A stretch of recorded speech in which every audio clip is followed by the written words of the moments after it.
जय बजरंगबली। आप सभी को हनुमान जयंती की हार्दिक शुभकामनाएं। आप सभी पर हनुमान जी की कृपा सदा सर्वदा बनी रहे। हर साल चैत्र महीने की पूर्णिमा तिथि के दिन हनुमान जयंती मनाई जाती है। रामनवमी के 6 दिन बाद हनुमान जी का जन्मोत्सव मनाया जाता है। मान्यता है इसी दिन हनुमान जी का जन्म हुआ था। हनुमान जयंती के दिन पूरी श्रद्धा के साथ हनुमान जी भगवान श्री राम और माता सीता की आराधना करने से जातक की सभी मनोकामनाएं पूर्ण होती हैं। आज की वीडियो में हम जानेंगे हनुमान जयंती के दिन भगवान हनुमान जी की पूजा किस प्रकार से करनी चाहिए, पूजा का शुभ मुहूर्त क्या रहेगा, हनुमान जी के प्रिय भोग क्या हैं, मंत्र क्या हैं, पवन पुत्र को और किन नामों से जाना जाता है और महिलाओं को इस दिन हनुमान जी की पूजा करनी चाहिए या नहीं करनी चाहिए, सारी बातें करेंगे। तो आप सभी लोग वीडियो में बने रहिएगा और वीडियो को अंत तक अवश्य देखिएगा। आज की हनुमान जयंती काफ़ी खास है क्योंकि कहा जा रहा है कि इस बार बिल्कुल वैसा ही शुभ योग बन रहा है जैसा त्रेता युग में हनुमान जी के जन्मोत्सव के समय बने थे। ऐसे में इस दिन पूजा करने से कई गुना अधिक फलों की प्राप्ति होती है। वानर राज केसरी और माता अंजना के पुत्र हनुमान जी को भगवान शिव का 11वां रुद्र अवतार माना गया है। इनकी हनुमान जन्मोत्सव के दिन विधिवत पूजा करने से भक्त के हर कष्ट समाप्त हो जाते हैं। इसके साथ ही सुख समृद्धि धन संपदा के साथ अकाल मृत्यु का भय समाप्त हो जाता है। साल 2024 में हनुमान जयंती का पर्व 23 अप्रैल दिन मंगलवार को मनाया जाएगा। तो इस दिन पूजा का पहला शुभ मुहूर्त रहेगा सुबह 9:03 से लेकर दोपहर 1:58 तक। दूसरा शुभ मुहूर्त रहेगा रात्रि 8:14 से रात्रि 9:35 तक। ब्रह्म मुहूर्त रहेगा सुबह 4:20 से लेकर 5:04 तक और अभिजीत मुहूर्त रहेगा सुबह 11:53 से लेकर दोपहर 12:40 तक। तो इन शुभ मुहूर्तों में आप हनुमान जी की पूजा पूरे विधि विधान पूर्वक कर सकते हैं और हनुमान जी की कृपा को भी प्राप्त कर सकते हैं। शास्त्रों के अनुसार हनुमान जी का जन्म चैत्र मास की पूर्णिमा तिथि को मंगलवार के दिन मेष लग्न वज्र योग और चित्रा नक्षत्र में हुआ था। त्रेता युग वाला शुभ योग इस साल 2024 में हनुमान जयंती पर बन रहा है। इस दिन मंगलवार होने के साथ साथ नक्षत्र वज्र योग और मेष लग्न के योग भी बन रहे हैं, जहां वज्र योग 23 अप्रैल की सुबह से लेकर 24 अप्रैल को सुबह 4:57 तक है। इसके साथ ही चित्रा नक्षत्र भी 23 अप्रैल को सुबह से लेकर रात्रि 10:32 तक रहेगा। तो इस प्रकार से जो शुभ योग त्रेता युग में जब बने थे वही शुभ योग 2024 में बन रहे हैं और दिन मंगलवार है। तो आज से शुभ दिन कोई हो ही नहीं सकता। तो आज के दिन जो भी भक्तजन पूरे सच्चे मन भाव से हनुमान जी की पूजा आराधना करेंगे उनकी सभी मनोकामनाएं पूर्ण होगी। कहते हैं कि कलयुग में यदि कोई देवता हैं तो वो हनुमान जी ही हैं। इनकी पूजा करने से अकाल मृत्यु का भय समाप्त होता है, भूत प्रेत आदि दूर भागते हैं, घर से निगेटिविटी दूर होती है। तो आइए अब जानते हैं हनुमान जयंती पर हनुमान जी की पूजा किस प्रकार से करनी चाहिए। तो 23 अप्रैल दिन मंगलवार को हनुमान जयंती के दिन सूर्योदय से पहले उठकर सभी कामों से निवृत्त होकर स्नान आदि कर लें। इसके बाद लाल या पीले रंग के वस्त्र पहनकर हनुमान जी की पूजा करें। तो आप साफ सुथरे वस्त्र धारण करें।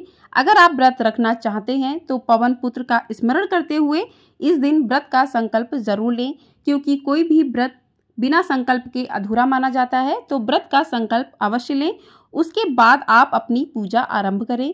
तो आप अपने मंदिर में भी हनुमान जी की जो भी मूर्ति तस्वीर फोटो रखी है आपके पास मंदिर में, वहीं पर आप पूजा अपनी कर सकते हैं। यदि आप अलग से आसन लगाना चाहते हैं तो आप सबसे पहले एक लकड़ी की चौकी लें, उस पर लाल रंग का कपड़ा बिछाकर हनुमान जी की मूर्ति या फिर तस्वीर रखें। इसके बाद जल से आचमन करवाएं। अगर आपके पास मूर्ति है तो उसको अच्छे से स्नान करवाएं जल से। यदि आपके पास फोटो है तो उसको आप जल की छींटों से आचमन करवा सकते हैं। आपको गणेश जी की मूर्ति जरूर स्थापित करनी है, क्योंकि प्रथम पूजनीय गणेश जी के बिना कोई भी पूजा अधूरी मानी जाती है। साथ ही आपको राम दरबार की मूर्ति भी स्थापित करनी चाहिए, क्योंकि जहां पर राम नहीं होते हैं कहते हैं वहां पर हनुमान जी कभी नहीं आते हैं। यदि आपके पास जो हनुमान जी की मूर्ति है उनके सीने में राम और सीता हैं तो आप वही मूर्ति रख सकते हैं। यदि उसमें नहीं है तो आप अलग से राम सीता की मूर्ति को जरूर रखें। सभी मूर्तियों को फोटो को जल से आचमन करवाएं।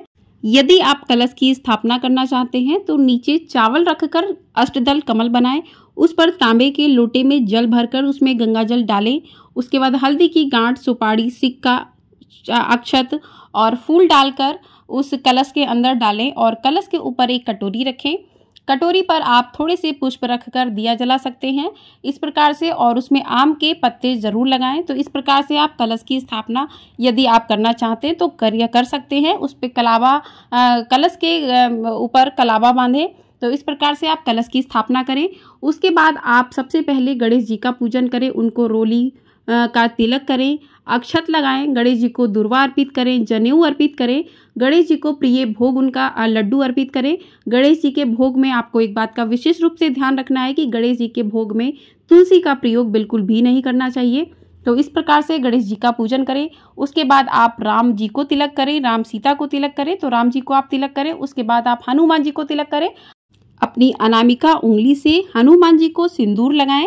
आप सिंदूर का उनको तिलक लगा सकते हैं, आप रोली का हनुमान जी को तिलक कर सकते हैं, आप चंदन का तिलक कर सकते हैं हनुमान जी को। हनुमान जी को औरतों को चोला नहीं चढ़ाना चाहिए। चोला का मतलब है कि सिंदूर और चमेली के तेल से जो हनुमान जी को पूरा रंगा जाता है, पूरा कलर किया जाता है, वो औरतों को नहीं करना चाहिए। आप हनुमान जी को तिलक लगा सकते हैं। तो आपके पास जो भी सिंदूर है ऑरेंज कलर का, उससे आप हनुमान जी को तिलक कर सकते हैं। रोली से कर सकते हैं, चंदन से कर सकते हैं। तो हनुमान जी को, राम जी को, गणेश जी को तिलक करें। तिलक करने के बाद हनुमान जी को लाल रंग के पुष्प अर्पित करें, राम भगवान को पीले रंग के पुष्प अर्पित करें और गणेश जी को पीले रंग के पुष्प अर्पित करें। पुष्प अर्पित करने के बाद हनुमान जी को आप लंगोट भी आज के दिन धारण करवा सकते हैं, उनको चढ़ा सकते हैं। यदि आपने नहीं लिया है, वस्त्र नहीं लिए हनुमान जी के लिए, तो आप वस्त्र रूपी कलावा भी उनको अर्पित कर सकते हैं और गणेश जी को भी आप कलावा रूपी वस्त्र अर्पित कर सकते हैं। जनेऊ आप अर्पित कीजिए हनुमान जी को और गणेश जी को इस प्रकार से। और आप इत्र जरूर लगाइए हनुमान जी को और गणेश जी को। प्रथम पूजनीय गणेश जी का पूजन करने के बाद आप हनुमान जी का, राम भगवान का पूजन करें। इसके बाद आप भोग में हनुमान जी को उनके प्रिय बूंदी के लड्डू, बेसन के लड्डू, केला, गुड़, भीगे चने की दाल, चने अपनी श्रद्धा के अनुसार हनुमान जी को भोग अर्पित करें। हनुमान जी के भोग में तुलसी दल अवश्य डालें और गणेश जी की पूजा में आपको तुलसी दल नहीं डालने चाहिए। तो इस प्रकार से हनुमान जी को जनेऊ अर्पित करें, माला अर्पित करें, पुष्प चढ़ाएं और उनके प्रिय भोग अर्पित करें। और इसके साथ ही आप हनुमान जी को पान का बीड़ा जरूर दें और हनुमान जी को आक के या मदार के पत्तों पर जय श्री राम, राम राम लिखकर उसका माला भी आप पहना सकते हैं। और यदि आपको ज़्यादा पत्ते नहीं मिलते हैं तो आप 2 पत्तों पर राम नाम लिखकर हनुमान जी के सामने रखिए, ताकि हनुमान जी उसको राम राम नाम को पढ़ते रहें, क्योंकि हनुमान जी को राम नाम पढ़ना बहुत अधिक पसंद होता है। आप दीपक जलाएं, धूप दीप अर्पित करें हनुमान जी को। शुद्ध घी का या फिर चमेली के तेल का आप दीपक जला सकते हैं, धूप दीप अर्पित करें। आप यदि आज के दिन हवन डालना चाहते हैं तो आप छोटा सा हवन भी डाल सकते हैं। हवन में आप सबसे पहले गणेश जी की 5 आहुति दें, ओम गणेशाय नमः। उसके बाद ओम राम रामाय नमः, इसकी 5 आहुति दें। उसके बाद हनुमान जी की मंत्र है ओम हनु हनु हनुमते नमः, ओम हनुमते नमः। इस मंत्र का जाप करते हुए आप 5, 7, 21, 11, 108, 51 आहुति डाल सकते हैं। जिस तरीके से आपके पास समय है उसके अनुसार आप आहुति कर सकते हैं।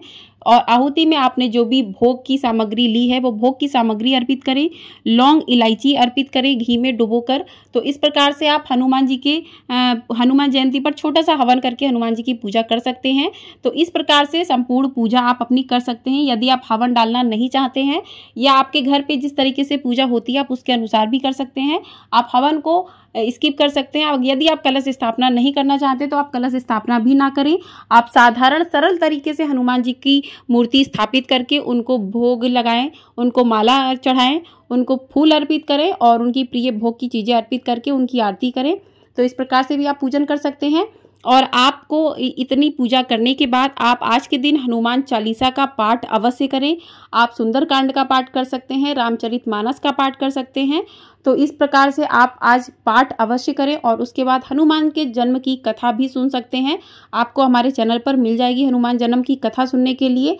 और इसके बाद आप जो है सारी कथाएं सुनने पढ़ने के बाद आप हनुमान जी की आरती करें और आरती करने के बाद आप हनुमान जी से अपनी पूजा में हुई गलतियों के लिए हाथ जोड़कर क्षमा याचना करें और अंत में दक्षिणा अवश्य चढ़ाएं। कहते हैं कि दक्षिणा चढ़ाने से आपकी पूजा में जो भी कमी रह जाती है उसको पूरा करती है, तो दक्षिणा अवश्य चढ़ाएं। तो इस प्रकार से आपका पूजन जो है पूरी तरीके से संपन्न हो जाएगा।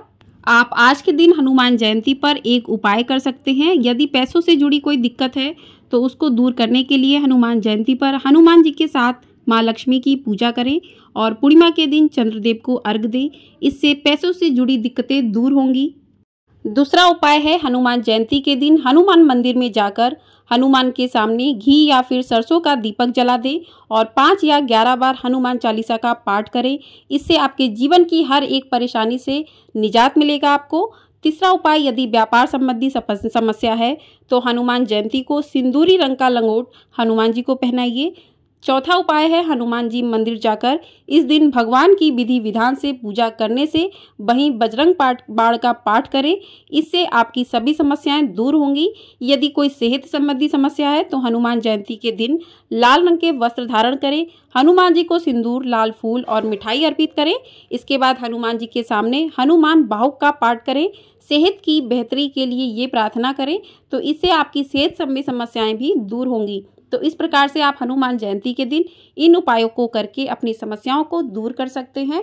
तो ये उपाय आप कर सकते हैं। आपको हमारे चैनल पर हनुमान जन्म की कथा और आरती भी सुनने को मिलेगी। तो चैनल को सब्सक्राइब नहीं किया है तो सब्सक्राइब जरूर कर लें और वीडियो पसंद आई हो तो वीडियो को लाइक जरूर कर दें। आपका लाइक हमारे लिए बहुत अधिक महत्वपूर्ण होता है। जय श्री राम, जय हनुमान। हनुमान जी आप सभी की मनोकामनाएं पूरी करें। कलयुग में यदि कोई देवता हैं तो वो हनुमान जी हैं। इनकी यदि कोई सच्चे मन श्रद्धा से पूरी निष्ठा से पूजा आराधना करता है तो उसके सभी कष्ट दूर होते हैं। जय हनुमान।